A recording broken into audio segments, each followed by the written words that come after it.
يا أيها الذين آمنوا اتقوا الله حق تقاته ولا تموتن إلا وأنتم مسلمون. يا أيها الناس اتقوا ربكم الذي خلقكم من نفس واحدة وخلق منها زوجها وبث منهما رجالا كثيرا ونساء واتقوا الله الذي تساءلون به والأرحام إن الله كان عليكم رقيبا. يا أيها الذين آمنوا اتقوا الله وقولوا قولا سديدا يصلح لكم أعمالكم ويغفر لكم ذنوبكم ومن يطع الله ورسوله فقد فاز فوزا عظيما. قال الله تبارك وتعالى في القرآن المجيد والفرقان الحميد: أعوذ بالله من الشيطان الرجيم. لقد من الله على المؤمنين إذ بعث فيهم رسولا من أنفسهم يتلو عليهم آياته ويزكيهم ويعلمهم الكتاب والحكمة وإن كانوا من قبل لفي ضلال مبين. وقال: قل يا أيها الناس إني رسول الله إليكم جميعا الذي له ملك السماوات والأرض لا إله إلا هو يحيي ويميت فآمنوا بالله ورسوله واتقوا النور الذي أنزل معه أولئك هم المفلحون. محترم حاضرین اجتماع، عزیز اور بہنوں، خطبہ مسئلہ کے بعد قرآن کریم کی دو مقامات سے دو آیتیں آپ کے سامنے پیش کی گئی. ایک آیت کے اندر اللہ رب العالمین نے اس بات کو بیان کیا کہ آپ صلی اللہ علیہ وسلم کو تمہارے درمیان نبی بنا کر بھیجا جانا، آپ صلی اللہ علیہ وسلم کا رسول بنایا جانا، آپ کی بعثت مومنوں کے اوپر اللہ تعالیٰ کا عظیم ترین احسان ہے. اور پھر اسی میں آپ صلی اللہ علیہ وسلم کی کیا ذمہ داریاں تھیں، آپ کے اوپر کیا واجبات تھے، اس کو بیان کیا. اور دوسری آیت میں اللہ رب العالمین نے بحیثیت رسول جب نبی کریم صلی اللہ علیہ وسلم ہمارے درمیان آ گئے تو نبی کے تعلق سے نبی کے کیا حقوق ہمارے اوپر عائد ہوتے ہیں اس کو بیان کیا گیا ہے. اللہ رب العالمین نے مسلمانوں کے اوپر اور قومی طور پر لوگوں کے اوپر جو احسان کیا ہے تو بہت سارے احسانات ہیں، بہت ساری نعمتیں ہیں، بہت سارے فضل و احسان ہیں جن کو ہم بیان نہیں کر سکتے. اور احسانات اس قدر زیادہ ہیں کہ زندگی کے کسی ایک خاص شعبے میں اللہ تعالیٰ نے جو احسان کیا ہے، مثلا اللہ رب العالمین نے ایک آدمی کو گھریلو زندگی میں اس کے اوپر جو احسانات کیے، اگر وہ گھر کے اندر اللہ کے احسانات کو شمار کرنا چاہے، اللہ کی نعمتوں کو یاد کرنا چاہے، گننا چاہے تو یہ ناممکن ہے. تو زندگی کے تمام شعبوں میں جو احسانات ہیں، جو نعمتیں ہیں، تو اس کو گننا، اس کا شمار کرنا اور زیادہ ناممکن ہے، بدرجہ اولا ناممکن ہے. لیکن کسی بھی نعمت کے تعلق سے، کسی بھی احسان کے تعلق سے اللہ تعالیٰ نے اس احسان کا تذکرہ بطور احسان نہیں کیا، یعنی اس نعمت کا احساس نہیں دلایا، اس نعمت کو بطور احسان ذکر نہیں کیا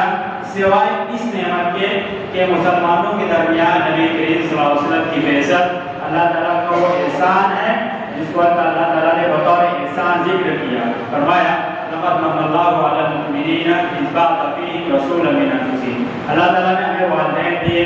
ہمارے اپنے اچھے اعضاء و جوارح دیے،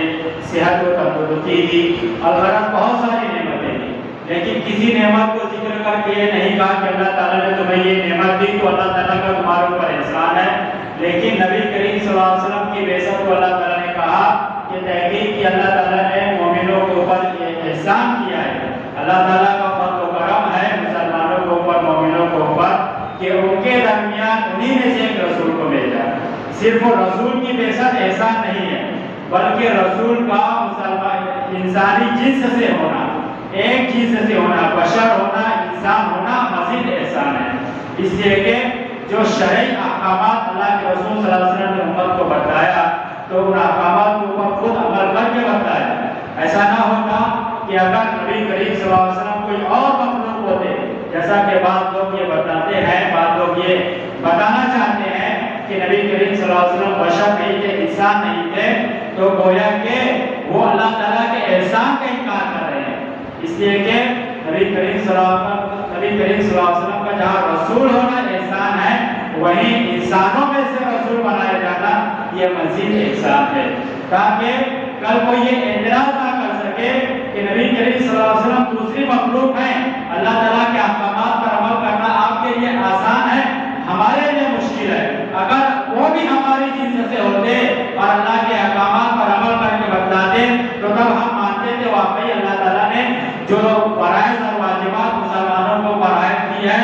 کا ادا کرنا، اس کو انجام دینا لازمی اور ضروری ہے۔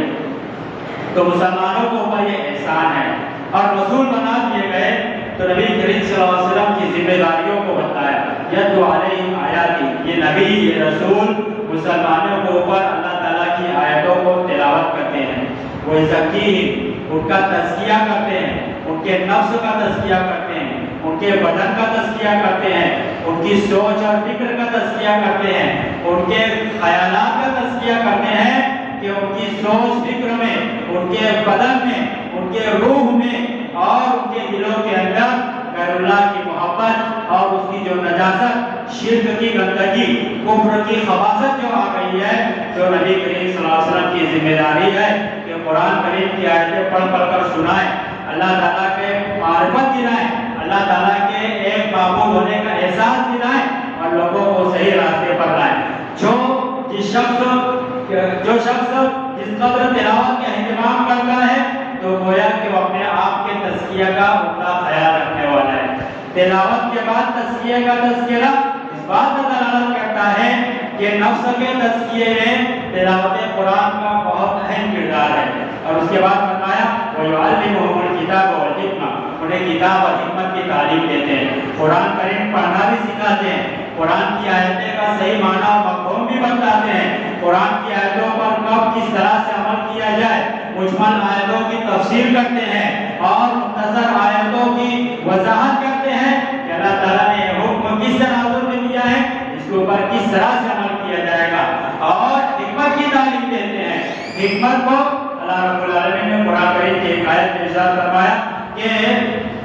یؤتی الحکمۃ من یشاء، اللہ تعالیٰ جسے چاہے حکمت سے نواز دیتا ہے، ومن یؤت الحکمۃ فقد اوتی خیرا کثیرا، جس کو حکمت عطا کر دی گئی، جو حکمت سے نواز دیا گیا، تو اللہ تعالیٰ نے تحقیق کی اسے بہت زیادہ خیر کثیر عطا کر دیا، کثرت کے ساتھ اس کے پاس خیر ہے، بھلائیاں ہیں۔ اور مفسرین کے اس بات پر اتفاق ہے کہ سورہ بقرہ کی اس آیت میں حکمت سے مراد قرآن کریم ہے، یعنی جس کو قرآن کریم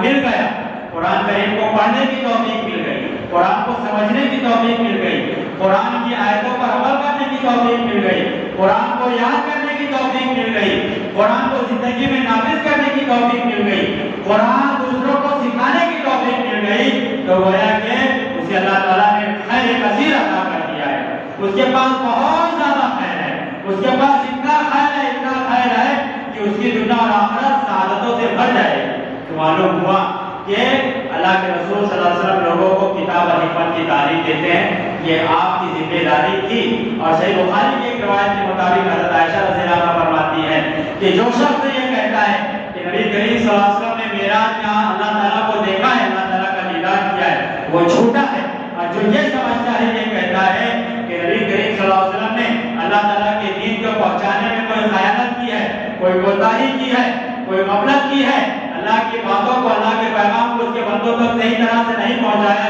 وہ بھی جھوٹا ہے۔ تو گویا کہ معلوم ہوا کہ حضرت عائشہ رضی اللہ عنہا کا یہ فرمان یہ بتاتا ہے کہ آپ صلی اللہ علیہ وسلم نے اپنی ذمہ داری جو امت کے تعلق سے آپ کو اوپر لاگو کی گئی تھی، عائد کی گئی تھی، اس کو کمال حق ادا کر دیا ہے۔ اب امتیوں کے لیے ضروری ہے، ہم امتیوں کے لیے ضروری ہے کہ ہم آپ صلی اللہ علیہ وسلم کے ان حقوق کو جانیں، ان حقوق کو پہچانیں جو ہمارے اوپر عائد ہوتے ہیں، کہ آپ صلی اللہ علیہ وسلم نے تو اپنا حق ادا کر دیا، اپنی ذمہ داری تو خود ہی کر دی، لیکن جب رسول بنا کر مبعوث کر دیے گئے، آپ صلی اللہ علیہ وسلم نے اپنے حق کو پورا کر دیا اور ہم تک اپنے اللہ تعالیٰ کے دین کو صحیح طرح سے پہنچا دیا ہے۔ تو ہم اللہ کے رسول کے حقوق کو کتنا جانتے ہیں تو کتنا ادا کرتے ہیں، ادا کرتے ہیں تو ادا کرنے کے پیچھے کیا سوچ ہے، کیا مقصد ہے، کیا نیت ہے، کیا جذبہ ہے۔ تو اللہ کے رسول صلی اللہ علیہ وسلم کے بے شمار حقوق ہمارے اوپر عائد ہوتے ہیں، ان حقوق میں سے سب سے پہلا حق یہ ہے کہ ہم اللہ کے رسول صلی اللہ علیہ وسلم پر ایمان لائیں، اس لیے کہ ایمان لائے بغیر دیگر حقوق کی ادائیگی نہ کے برابر ہوگی۔ یعنی ایک شخص آپ صلی اللہ علیہ وسلم پر ایمان نہیں لاتا، لیکن آپ صلی اللہ علیہ وسلم سے محبت کا دعویٰ کرتا ہے، آپ صلی اللہ علیہ وسلم کا درود پڑھتا ہے، آپ صلی اللہ علیہ وسلم کی عزت کرتا ہے، آپ کی تعلیمات کو عام کرتا ہے، لیکن آپ پر ایمان نہیں لایا، تو گویا کہ اس نے پہلا حق ادا نہیں کیا، تو بقیہ تمام حقوق کی ادائیگی کوئی فائدہ حاصل ہونے والا نہیں۔ اللہ رب العالمین نے اس حق کی طرف اشارہ کرتے ہوئے ارشاد فرمایا کہ فآمنوا باللہ ورسولہ والنور الذی انزلنا، کہ مسلمانوں کو حکم کیا اس بات کا کہ تم اللہ تعالیٰ پر ایمان لاؤ۔ سورہ تغابن میں فرمایا کہ تم اللہ تعالیٰ پر ایمان لاؤ، ورسولہ، اور اس کے رسول پر ایمان لاؤ، والنور الذی انزل معہ، اور اس نور کے اوپر، قرآن کے اوپر ایمان لاؤ، کتاب کے اوپر ایمان لاؤ جو نبی کریم صلی اللہ علیہ وسلم کے ساتھ نازل کی ہے۔ واللہ بما تعملون خبیر، اللہ تعالیٰ تمہارے اعمال سے باخبر ہے کہ تم ایمان لاتے ہو یا نہیں لاتے، ایمان لانے کے بعد ایمان کے تقاضوں کو کتنا پورا کرتے ہو، ایمان کے تقاضوں کے ادا کرنے میں تم کتنا مخلص ہو، اللہ تعالیٰ تمہارے ہر عمل سے واقف ہے۔ تو معلوم ہوا کہ مسلمانوں کے اوپر، ہمارے اوپر اللہ تعالیٰ نے رسول نبی کریم صلی اللہ علیہ وسلم کا جو حق عائد کیا ہے، جسے پورا کرنا ہمارے لیے ضروری ہے، وہ یہ کہ ہم آپ صلی اللہ علیہ وسلم پر ایمان لائیں۔ اللہ رب العالمین نے اسی چیز کا قرآن کریم میں کئی مقامات پر حکم دیا۔ ایک جگہ ارشاد فرمایا سورہ اعراف میں کہ قل یا ایھا الناس انی رسول اللہ الیکم، کہ نبی کریم صلی اللہ علیہ وسلم آپ سارے انسانوں سے کہہ دیجئے۔ معلوم ہوا کہ ایمان لانا جہاں ہمارے لیے ضروری ہے تو وہیں ایمان لانا تمام انسانوں کے لیے باعث ہے۔ اللہ نے فرمایا کہ آپ سارے لوگوں سے کہیے، مسلمان اور غیر مسلم سارے لوگوں سے کہیے، اہل کتاب سے بھی کہیے، کفار و مشرکین سے بھی کہیے، تمہارے اپنے ساتھیوں سے بھی کہیے کہ انی رسول اللہ الیکم جمیعا، کہ میں تم تمام لوگوں کی طرف اللہ کا رسول بنا کر بھیجا گیا ہوں۔ اللہ تعالیٰ نے کسی خاص علاقے کا رسول بنا کر نہیں بھیجا، اور اللہ تعالیٰ نے مجھے خاص وقت کے لیے رسول بنا کر نہیں بھیجا، میں قیامت تک کے لیے رسول بنا کر بھیجا گیا ہوں، اور سارے انسانوں اور سارے جناتوں کی طرف رسول بنا کر بھیجا گیا ہوں۔ جمیعا الذی لہ ملک السماوات والارض، میں اللہ تعالیٰ کی طرف سے تمام لوگوں کی طرف رسول بنا کر بھیجا گیا ہوں، جس کے ہاتھ میں زمین و آسمان کی بادشاہت ہے، لا الہ الا هو یحیی ویمیت، کہ اللہ تعالیٰ کے علاوہ کوئی معبود نہیں، میں رسول بنا کر بھیجا گیا ہوں۔ میری پہلی ذمہ داری یہ ہے، میرا پہلا سبق یہ ہے، پہلا درس یہ ہے، پہلی منزل یہ ہے کہ میں تمہیں اللہ تعالیٰ کی معرفت دلاؤں، میں تمہیں بتاؤں کہ تمہارا معبود ایک معبود ہے، تمہاری تمام عبادتوں کا اپنا حقدار اللہ تعالیٰ ہے۔ کیوں؟ وہ عبادتوں کا حقدار ہے یحیی و یمیت، زندگی اور موت اسی کے ہاتھ میں، وہ جس کو چاہے زندگی عطا کرتا ہے اور جس کو چاہے موت سے ہمکنار کر دیتا ہے۔ تو معلوم ہوا کہ تمام تر اختیارات جب اللہ کے پاس ہے تو ہر طرح کی عبادت کا مستحق بھی وہی ہے، اور اس کی عبادت کا حق یہ ہے کہ اللہ تعالیٰ کی عبادت میں کسی کو شریک نہ کیا جائے۔ تو میں تمام لوگوں کی طرف رسول بنا کر بھیجا گیا، انسانوں کی طرف بھی، جناتوں کی طرف بھی۔ جب نبی کریم صلی اللہ علیہ وسلم ایک سفر میں ایک وادی میں پڑاؤ ڈالا، اور آپ صلی اللہ علیہ وسلم جب فجر کی نماز پڑھا رہے تھے، آپ صلی اللہ علیہ وسلم فجر کی نماز کے دوران جب وہاں سے جنوں کی ایک جماعت گزر رہی تھی، انہوں نے دیکھا کہ نبی کریم صلی اللہ علیہ وسلم اپنے ساتھیوں کو قرآن پڑھا رہے ہیں اور قرآن کی تلاوت ہو رہی ہے۔ انہوں نے قرآن کو سنا تو وہ قرآن پر ایمان لائے اور اپنی قوم کی طرف، دوسرے جنوں کی طرف، اپنے علاقے میں جناتوں کی جماعت کی طرف جا کر کہنے لگے یا قومنا اجیبوا داعی اللہ وآمنوا بہ یغفر لکم من ذنوبکم ویجرکم من عذاب الیم۔ جنہوں نے اللہ کے رسول صلی اللہ علیہ وسلم کے قرآن کو سنا تو اپنی قوم کو دعوت دینے لگے، سمجھانے لگے کہ یا قومنا اجیبوا داعی اللہ، کہ اے ہماری قوم کے لوگوں، تم اللہ کی طرف بلانے والے کی پکار کا جواب دو، یعنی نبی کریم صلی اللہ علیہ وسلم پر ایمان لاؤ۔ یہ ہماری طرف رسول بنا کر بھیجے گئے ہیں، ہم تمام لوگوں کے لیے نبی بنا کر بھیجے گئے ہیں، اور آپ پر ایمان لانا ہمارے لیے نجات کا ذریعہ ہے، آپ پر ایمان لانا ہمارے گناہوں کی بخشش کا ذریعہ ہے۔ فرمایا کہ اجیبوا داعی اللہ وآمنوا بہ، اللہ کی پکار، اللہ کی طرف بلانے والے کی پکار کا جواب دو اور اس پر ایمان لاؤ۔ جب اللہ کی طرف بلانے والے کی جواب دو گے، اس پر ایمان لاؤ گے، نبی کریم صلی اللہ علیہ وسلم کی رسالت کو تسلیم کر لو گے تو اللہ تعالیٰ تمہیں دو فائدہ عطا کرے گا، یغفر لکم من ذنوبکم، اللہ تعالیٰ تمہارے تمام گناہوں کو بخش دے گا۔ معلوم ہوا کہ یہ ایسا حق ہے کہ اس حق کو اگر ہم نے کما حق کو ادا کر دیا تو اس میں ہمارے گناہوں کی بخشش ہے، ہمارے گناہوں کی معافی ہے۔ معلوم ہوا کہ اللہ تعالیٰ نے نبی کریم صلی اللہ علیہ وسلم کا جو حق ہمارے اوپر عائد کیا ہے تو اس میں ہمارا فائدہ ہے، اس حق کو پورا کرنا، اس حق کو نبھانا، اس حق کو ادا کرنا ہمارے لیے دنیا اور آخرت میں آسانی کا ذریعہ ہے۔ اور دوسرا فائدہ یہ بتایا کہ وہ یجیرکم من عذاب الیم، اللہ رب العالمین تمہیں دردناک عذاب سے پناہ دے دے گا۔ معلوم ہوا کہ دنیا میں ہمارے گناہ بخش دیے جائیں گے اور آخرت میں دردناک عذاب سے نجات کا چھٹکارا مل جائے گا۔ کب؟ جب ہم اللہ کے رسول صلی اللہ علیہ وسلم کا یہ حق ادا کریں گے کہ ہم آپ پر ایمان لاتے ہیں، آپ کو نبی مانتے ہیں، آپ کو رسول مانتے ہیں۔ آپ کو رسول ماننے اور نبی ماننے کا مطلب کیا ہے؟ آپ کو رسول ماننے اور نبی ماننے کا تقاضا کیا ہے؟ یہ ہے کہ اب نبی کریم صلی اللہ علیہ وسلم اللہ تعالیٰ کی بات کو، اللہ کے پیغام کو جیسے سمجھاتے ہیں ویسے سمجھنا ہے، کیسے عمل کرنا ہے وہ بتائیں کہ ویسے عمل کرنا ہے۔ اسی لیے آپ صلی اللہ علیہ وسلم نے بہت سارے عبادتوں کے تعلق سے ارشاد فرمایا، نماز کے تعلق سے ارشاد فرمایا کہ میں رسول ہوں، اللہ نے مجھے بتایا ہے کہ اللہ کے لیے کیسے نماز پڑھنی ہے، تو صلو کما رأیتمونی اصلی، آپ اللہ کے لیے ویسے ہی نماز پڑھو جیسے میں اللہ کے لیے نماز پڑھتا ہوں، جیسے تم مجھے نماز پڑھتے دیکھتے ہو ویسے نماز پڑھو۔ حج کے دوران ارشاد فرمایا خذوا عنی مناسککم، میں اللہ کا رسول بنا کر بھیجا گیا ہوں، لہذا میری ذمہ داری ہے کہ میں اللہ کی عبادت کا طریقہ تمہیں بتلاؤں۔ اب تمہارے لیے بھی یہ ضروری ہے کہ تم مجھ سے حج کا طریقہ سیکھ لو، کیسے میں حج کے ارکان ادا کرتا ہوں، کس ترتیب سے ادا کرتا ہوں، کہاں کیا ضروری ہے، کون سی چیز رکن ہے، کون سی چیز واجب ہے، کون سی چیز سنت ہے، کون سی چیز مستحب ہے، ایک ایک چیز سوال کر کے پوچھ لو اور مجھ سے حج کا طریقہ معلوم کر لو۔ تو معلوم ہوا کہ نبی کریم صلی اللہ علیہ وسلم جس عبادت کو جیسے کر کے بتائیں گے ویسے کرنا ہمارے لیے ضروری ہے۔ اور اسی سے یہ بھی معلوم ہوا کہ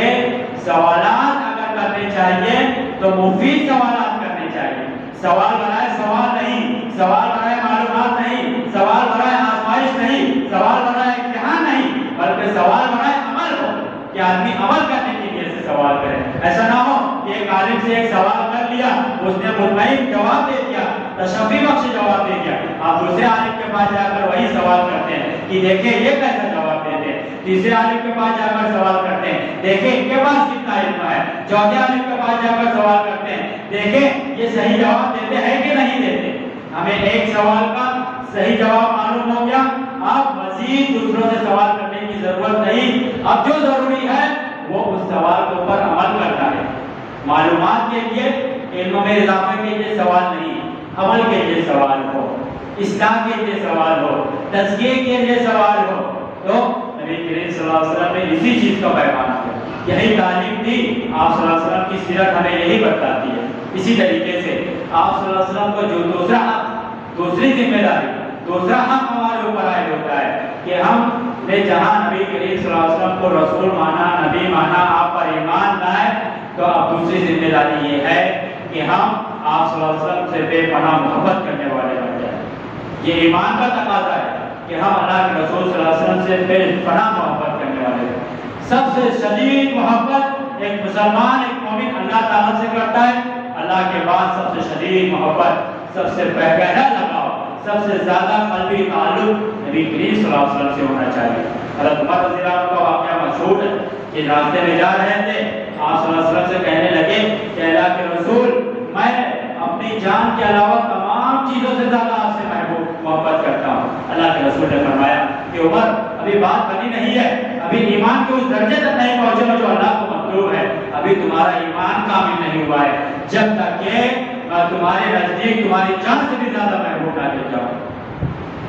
اللہ تعالیٰ نے فوراً جواب دیا، فوراً اپنی محبت، اپنی جان کی اوپر اللہ کے رسول صلی اللہ علیہ وسلم کی محبت کو غالب کیا اور فرمایا کہ اللہ کے رسول اب یہ فرمانے کے بعد آپ میری جان سے بھی زیادہ عزیز ہو گئے ہیں۔ تو اللہ کے رسول نے فرمایا الآن یا عمر، کہ اب بات بنی ہے، اب ایمان کے حقیقی درجے تک پہنچے ہو۔ تو معلوم ہوا کہ سب سے شدید محبت مسلمان اللہ تعالیٰ سے کرتا ہے۔ کیا فرمایا کہ وَمِنَ النَّاسِ مَن يَتَّخِذُ مِن دُونِ اللَّهِ أَندَادًا يُحِبُّونَهُم كَحُبِّ اللَّهِ وَالَّذِينَ آمَنُوا أَشَدُّ حُبًّا لِلَّهِ، کہ لوگوں میں سے کچھ لوگ ایسے ہیں، لوگوں کی گمراہی کا تذکرہ کیا، یہ بہت بڑی گمراہی ہے کہ وَمِنَ النَّاسِ مَن يَتَّخِذُ مِن دُونِ اللَّهِ أَندَادًا يُحِبُّونَهُم كَحُبِّ اللَّهِ، کہ لوگوں میں سے کچھ لوگ ایسے ہیں جو اللہ کے علاوہ اللہ کے شرکا سے ایسی محبت کرتے ہیں جیسی محبت اللہ سے ہونی چاہیے، یعنی ان کے دلوں میں معبودان باطلہ کی محبت زیادہ ہے، اولیاء کی محبت زیادہ ہے،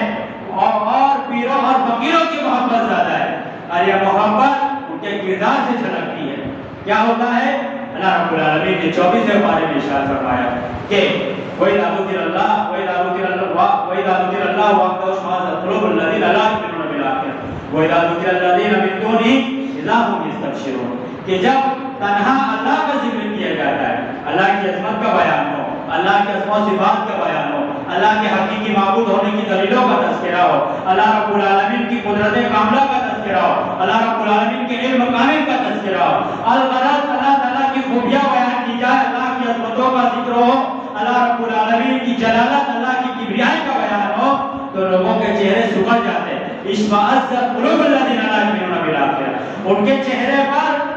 سکڑ آ جاتی ہے، ان کے چہرے مرجھا جاتے ہیں۔ کون لوگ ہیں؟ لا یؤمنون بالآخرہ، جو آخرت پر ایمان نہیں رکھتے ہیں۔ سے معلوم ہوا کہ اگر اللہ کی محبت میں کمی ہے تو اس بات کی دلیل ہے کہ ایمان بالیوم الآخر بھی کمزور ہے،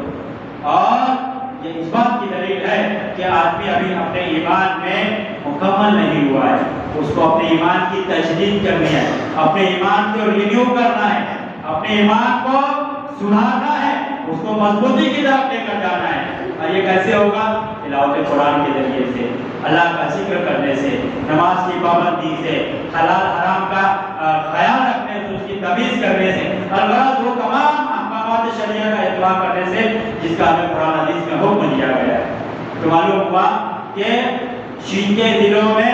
اللہ کی بجائے دوسروں کی محبت زیادہ ہوتی ہے تو اللہ تعالیٰ کی عظمت، اللہ کی جلالت، اللہ کی کبریائی کا تذکرہ ہوتا ہے تو وہ بور ہوتے ہیں، انہیں نیند آتی ہے، انہیں اللہ رب العالمین کی عظمتوں کا پاس و لحاظ نہیں رہتا۔ وَإِذَا ذُكِرَ الَّذِينَ مِن دُونِهِ، اور اللہ کو چھوڑ کر اولیاء کا تذکیہ کیا جائے، اللہ کو چھوڑ کر پیروں اور بزرگوں کے واقعات سنائے جائیں، چاہے وہ سچے ہو یا جھوٹے، إِذَا هُمْ يَسْتَبْشِرُونَ، وہ کھلکھلا اٹھتے ہیں، ان کی نیند بھاگ گئی، ان کی بوریت ختم ہو گئی، اور تو اور وہ ہمادرگوش ہو گئے، وہ صرف سننے کے لیے نہیں سنانے کے لیے سن رہے ہیں۔ ان کے دلوں میں اولیاء کی عظمت، اولیاء کی محبت اس طرح کی بھر کر گئی ہے کہ اب اللہ تعالیٰ کی عظمت، اللہ کی قدر و قیمت، اللہ کی قدر و منزلت کا کوئی خیال ہی نہیں رہا۔ تو معلوم ہوا کہ سب سے شدید محبت اللہ تعالیٰ سے ہو، اور یہ محبت آدمی کے کردار سے، آدمی کے عمل سے جھلکتی ہے، اور اس کے بعد نبی کریم صلی اللہ علیہ وسلم سے محبت ہونی چاہیے۔ اللہ نے فرمایا کہ قل ان کنتم تحبون اللہ فاتبعونی یحببکم اللہ ویغفر لکم ذنوبکم، کہ آپ لوگوں سے کہیے کہ اگر تم اللہ تعالیٰ سے محبت کا دعویٰ کرتے ہو تو اس دعوے کے لیے دلیل پیش کرو، کردار میں ڈھال کر بتاؤ اپنے دعوے کو۔ کیا ہے دعویٰ؟ کہ اللہ تعالیٰ سے محبت کرتے ہو تو فاتبعونی، میری اتباع کرو، میری پیروی کرو گے، میری اتباع کرو گے، میں جو کہوں وہ مان لیتے ہو، جس سے منع کرو رک جاتے ہو، جیسا کہوں ویسا کرتے ہو، جتنا کہوں اتنا کرتے ہو، جب کہوں تب کرتے ہو، تو تمہاری یہ اتباع کا پیمانہ، تمہارا یہ کردار، تمہارا یہ جذبہ فرما برداری اس بات کی دلیل ہے کہ تم اللہ تعالیٰ سے واقعی محبت کرنے والے ہو۔ اور جب تم میری اتباع کرو گے، میری پیروی کرو گے تو اللہ تعالیٰ تمہارے گناہوں کو بخش بھی دے گا، اور تم خود اللہ تعالیٰ کے محبوب بن جاؤ گے، اللہ تعالیٰ تم سے محبت کرنے لگے گا۔ تو معلوم ہوا کہ جو شخص یہ چاہتا ہے کہ اللہ تعالیٰ اس سے محبت کرے، اللہ تعالیٰ اس کے گناہوں کو معاف کر دے، وہ اللہ کا محبوب بندہ بن جائے، تو ایک پیمانہ ہے، رسول کو رسول ماننے کے بعد اس کی حقیقی معنوں میں اتباع ہونی چاہیے۔ اگر اتباع نہیں ہے، نماز کسی اور کے طریقے پر، دین کے اوپر کسی اور کے طریقے پر چل رہے ہیں، نبی کی سنت بتا دی گئی پھر بھی بدعت سے لگا ہوا ہے، پھر بھی کسی اور کا طریقہ پسند ہے، تو گویا کہ تمہاری محبت بھی کھوٹی ہے، تمہارا دعویٰ باطل ہے، اور تم اللہ تعالیٰ کے نزدیک محبوب بننا نہیں چاہتے ہو۔ اسی طریقے سے اللہ رب العالمین نے سورہ احزاب میں ارشاد فرمایا کہ النبی اولیٰ بالمؤمنین من انفسہم وازواجہم امہاتہم، کہ مومنوں کے نزدیک نبی کا مقام ہوتا ہے کہ مومنین کے نزدیک ان کی جانوں سے زیادہ اہمیت کی حامل شخصیت نبی کریم صلی اللہ علیہ وسلم کی ہے، وہ ازواجہ امہاتہم، اور نبی کریم صلی اللہ علیہ وسلم کی بیویاں مسلمانوں کی مائیں ہیں۔ تو معلوم ہوا کہ ہماری جان سے زیادہ عزیز اگر کوئی شخصیت ہونی چاہیے تو نبی کریم صلی اللہ علیہ وسلم کی شخصیت ہے، اور یہ آپ کی اتباع سے جھلکنی چاہیے، آپ کی پیروی سے جھلکنی چاہیے۔ اسی طریقے سے اللہ کے رسول صلی اللہ علیہ وسلم نے بھی ارشاد فرمایا کہ لا یؤمن احدکم حتی اکون احب الیہ من والدہ وولدہ والناس اجمعین، کہ تم میں سے کوئی شخص اس وقت تک کامل مومن نہیں ہو سکتا جب تک اس کے نزدیک اس کی اولاد، اس کے والدین، حتیٰ کہ تمام لوگوں سے زیادہ محبوب نہ بن جاؤ۔ اس میں سب آ گئے، اولاد اور والدین کا تذکرہ پہلے کیا کہ آدمی کی زندگی میں پہلے والدین آتے ہیں، پھر بعد میں اولاد آتی ہے، اور یہی سب سے زیادہ محبوب ہوتے ہیں، اور پھر اس کے بعد والناس اجمعین کہہ کر تمام رشتہ داروں کو سمیٹ لیا، اس میں بیوی بھی آ گئی، بھائی بھی آ گئے، بہنیں بھی آ گئی، اور اس کی تفصیل اللہ رب العالمین نے قرآن کریم میں سورۃ توبہ میں بیان کی، قُلْ إِنْ كَانَ آبَاؤُكُمْ وَأَبْنَاؤُكُمْ وَإِخْوَانُكُمْ وَأَزْوَاجُكُمْ وَعَشِيرَتُكُمْ وَأَمْوَالٌ اقْتَرَفْتُمُوهَا وَتِجَارَةٌ تَخْشَوْنَ كَسَادَهَا وَمَسَاكِنُ تَرْضَوْنَهَا أَحَبَّ إِلَيْكُم مِّنَ اللَّهِ وَرَسُولِهِ وَجِهَادٍ فِي سَبِيلِهِ فَتَرَبَّصُوا حَتَّىٰ يَأْتِيَ اللَّهُ بِأَمْرِهِ۔ ڈرا دیا گیا ہے، چوکنا کیا گیا ہے کہ آپ لوگوں سے کہیے کہ تمہارے باپ، تمہارے بیٹے، تمہارے بھائی، تمہارے رشتہ دار، تمہاری بیویاں اور تمہارے خاندان اور قبیلے کے لوگ اور تمہاری وہ تجارت جس کی کساد بازاری کا ہمیشہ تمہیں ڈر لگا رہتا ہے، تمہارے وہ گھر جس کے لیے تم خون پسینہ بہانے کے بعد اسے بناتے ہو، گھر بننے کے بعد تمہیں گھر سے لگاؤ ہے، تو یہ تمام چیزیں 9 چیزیں گنائی ہے، 9 چیزیں شمار کرنے کے بعد اللہ نے فرمایا کہ اگر یہ تمام چیزوں میں سے کوئی بھی ایک چیز اللہ سے زیادہ محبوب ہے، رسول سے زیادہ محبوب ہے، رسول کے اللہ کے راستے میں جہاد کرنے سے زیادہ محبوب ہے، تو اللہ کے حکم کا انتظار کرو۔ کبھی بھی اللہ تعالیٰ تمہاری زندگی میں کوئی بھی فیصلہ کر سکتا ہے، اور فیصلہ خطرناک ہوگا۔ کیوں خطرناک ہوگا؟ یہ نافرمانوں کا طریقہ ہے، یہ اللہ کی اطاعت سے نکلے ہوئے لوگوں کا طریقہ ہے، جو ان 9 چیزوں میں سے کسی بھی چیز کو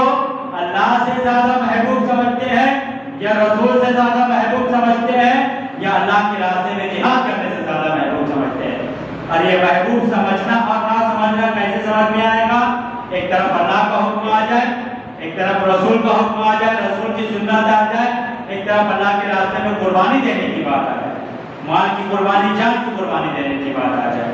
تو آدمی دوسری طرف ان 9 چیزوں میں سے کوئی ایک چیز کی محبت اگر اللہ کے حکموں پر عمل کرنے میں رکاوٹ بن جاتی ہے، کوئی ایک چیز کی محبت اللہ کے رسول کی سنت پر غالب آ جاتی ہے، کوئی ایک چیز کی محبت اللہ کے راستے میں جہاد کرنے میں مانع بن جاتی ہے، رکاوٹ بن جاتی ہے، تو اللہ نے فرمایا وَلَا أُولَٰئِكَ الْقَوْمُ الْفَاسِقِينَ، اللہ تعالیٰ فاسقوں کو ہدایت نہیں دیتا۔ تو معلوم ہوا کہ اگر ہمارے دلوں میں شدید محبت نبی کریم صلی اللہ علیہ وسلم سے نہیں ہے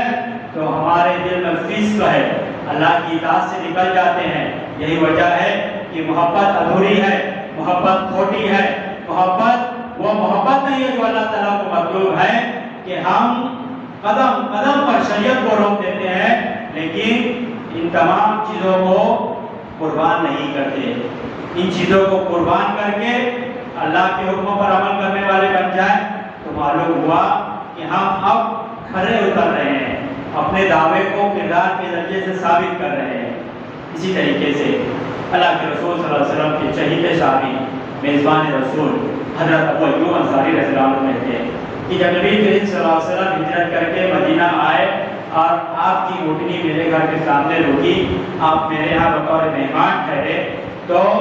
نبی کریم صلی اللہ علیہ وسلم نچلی منزل میں تھے، حضرت ابو ایوب انصاری اوپر رہتے تھے۔ ابو ایوب انصاری رضی اللہ عنہ نبی کریم صلی اللہ علیہ وسلم کے لیے کھانا بنا کر بھیجا کرتے تھے۔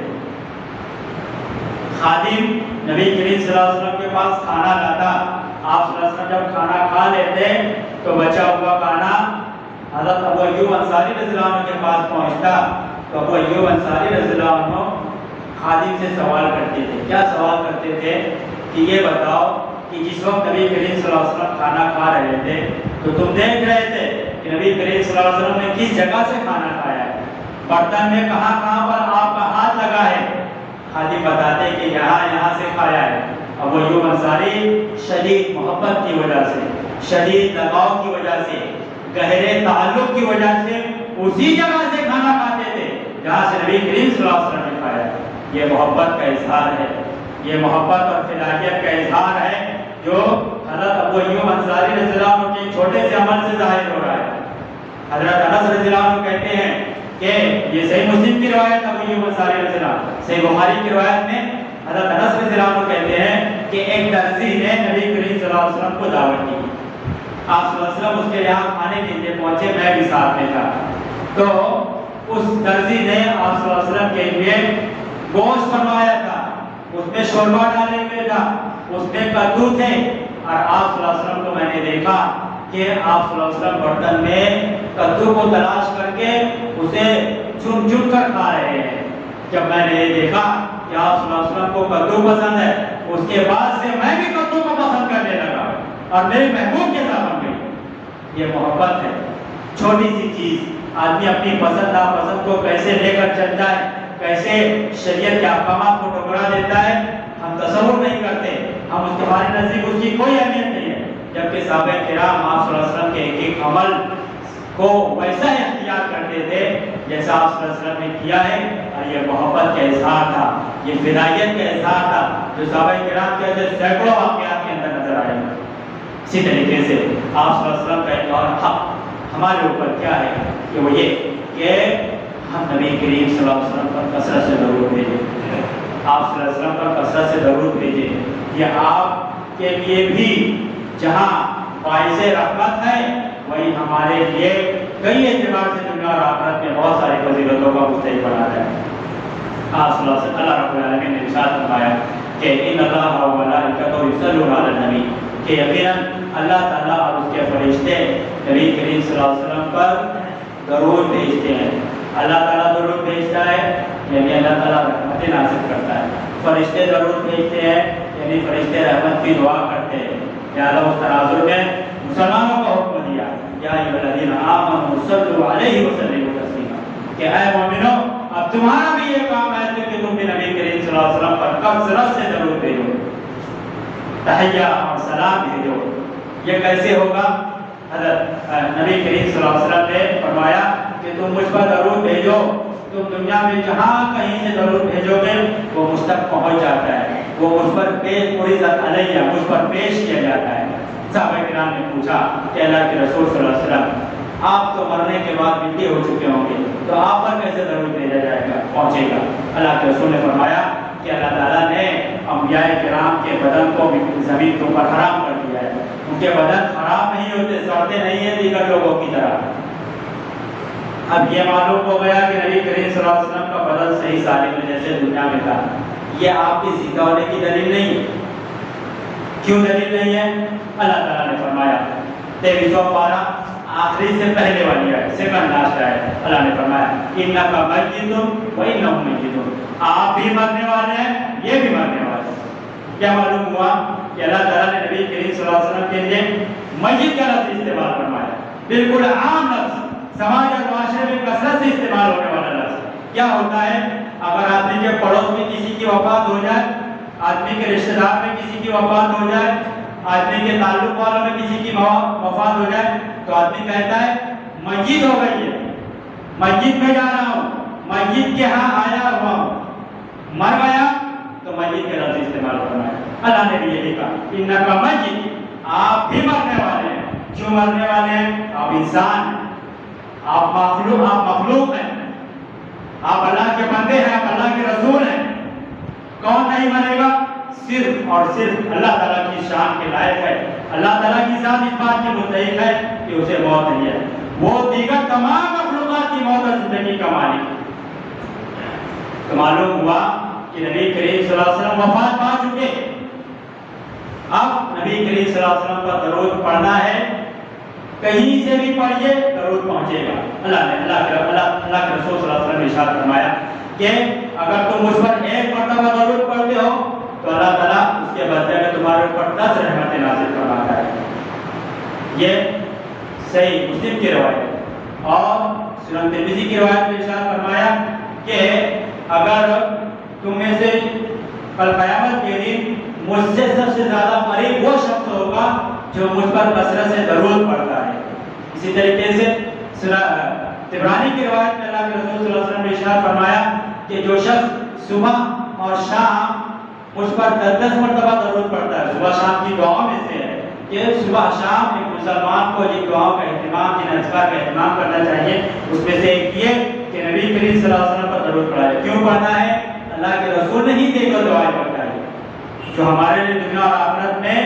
بہت ساری فضیلت، بہت ساری خیر اور بھلائی کے پانے کا ذریعہ ہے، تو وہی بہت ساری شرور اور فتن سے حفاظت کا بھی ذریعہ ہے۔ جب نبی نے اتنی اچھی اچھی دعائیں بتائیں، اتنے اچھے اچھے کام بتائیں جس میں سراپا ہمارے لیے خیر اور بھلائی ہے، تو اب ہم